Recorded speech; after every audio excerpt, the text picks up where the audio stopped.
এক দুঃসংবাদ। অৱসৰপ্ৰাপ্ত কৃতি শিক্ষক প্ৰবীণ সাংবাদিক লেখক প্ৰকাশক বিমল আগৰৱালাৰ দেহাৱসান। ৰাজহুৱা শ্ৰদ্ধাঞ্জলি শোকস্তব্ধ গোলাঘাটৰ বাদুলিপাৰ।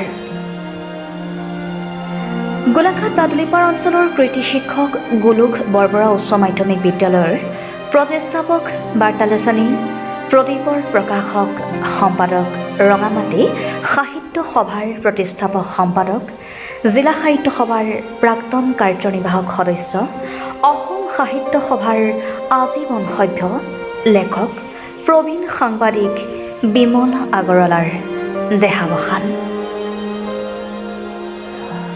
গুৱাহাটীত চিকিৎসাধীন অৱস্থাত যোৱা নিশা তেখেতৰ মৃত্যু হয়। মৃত্যুৰ সময়ত তেখেতৰ বয়স আছিল ৭৩ বছৰ। বিমল আগৰৱালাৰ মৃত্যুৰ বাতৰি পোৱাৰ লগে লগে সমগ্ৰ অঞ্চলটোতেই গভীৰ শোকৰ ছাঁ পৰে। সৰ্বস্তৰৰ ৰাইজৰ মাজত জনপ্ৰিয় ব্যক্তিজনৰ নশ্বৰ দেহ আজি শোকাকুল পৰিৱেশত শোভাযাত্ৰা কৰি বাদুলিপাৰ ৰঙামাটিৰ বিভিন্ন স্থানলৈ নিয়া হয়।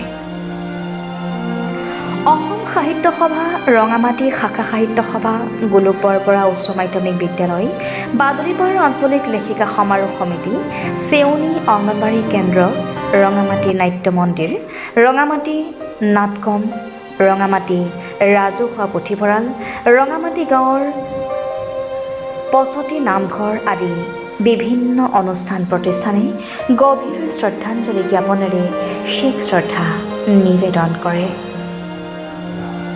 মৃত্যুৰ সময়ত তেখেতে পত্নী ২ পুত্ৰ আৰু পুত্ৰবধূ ২ কন্যা জোৱাই নাতি নাতিনীক ইহ সংসাৰত এৰি থৈ যায়।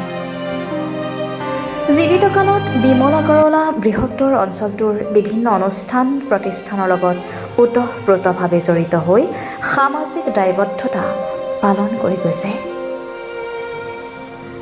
ৰঙামাটিৰ পৰা মমি সবিতা বৰবৰা ৰিপৰ্টাৰ লাইভ অসম। আজি আমি ৰঙামাটি গাঁও অঞ্চলৰ সকলো অনুষ্ঠান প্ৰতিষ্ঠান ব্যক্তি মৰ্মাহত হৈছোঁ। শ্ৰদ্ধাৰ বিমল আগৰৱালা দেৱৰ পৰলোক হৈছে কালি 10:15 আমি অসম সাহিত্য সভাৰ পতাকা ৰঙামাটি শাখা সাহিত্য সভাই অৰ্ধনমিত কৰা হৈছে।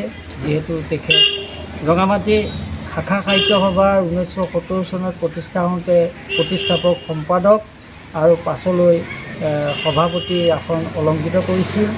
ইয়াৰ পিছত ৰঙামাটি অঞ্চলৰ ৰাজহুৱা পুথিভঁৰাল ৰঙামাটি নাট্য মন্দিৰ ৰঙামাটি নাটকম আৰু তেখেত গোলোক বৰবৰা হাইস্কুলৰ প্ৰতিষ্ঠাপক শিক্ষক হিচাপে বিভিন্ন অনুষ্ঠান প্ৰতিষ্ঠানত তেখেতে বিশেষ অৱদান আগবঢ়াই গৈছে। তেখেতৰ কৰ্মদক্ষতা আমি সকলোৱে লক্ষ্য কৰিছিলোঁ। আৰু শ্ৰদ্ধাৰ বিমল আগৰৱালা দেৱে এজন বিশিষ্ট সাংবাদিক আছিল। 1972 চনৰ জুন মাহত প্ৰকাশ হোৱা দৈনিক জনমভূমি কাকতৰ সাংবাদিক, তাৰ আগতে সাপ্তাহিক জনমভূমি কাকতৰ সংবাদ সেৱা কৰিছিল। এই কাকতখনত তেখেতে দীৰ্ঘদিন ধৰি সংবাদ সেৱা কৰিছিল আৰু ইয়াৰ পিছত আমাৰ অসম পূৰ্বাঞ্চল প্ৰহৰী ইত্যাদি বাতৰি কাকতত সংবাদ সেৱা কৰিছিল। তেখেতে নিজে 1970 চনত প্ৰদীপ নামৰ এখন বাৰ্তালোচনী প্ৰকাশ কৰিছিল আৰু সেই প্ৰদীপ বাৰ্তালোচনী একেৰাহে 4 বছৰ প্ৰকাশ হৈছিল। তাৰপিছত আকৌ পৰৱৰ্তী সময়ত সেই বাৰ্তালোচনীখন 2021 চন মানত ঠিক আকৌ পুনৰ প্ৰকাশ হৈছিল। তাৰপিছত আকৌ বন্ধ হ'ল।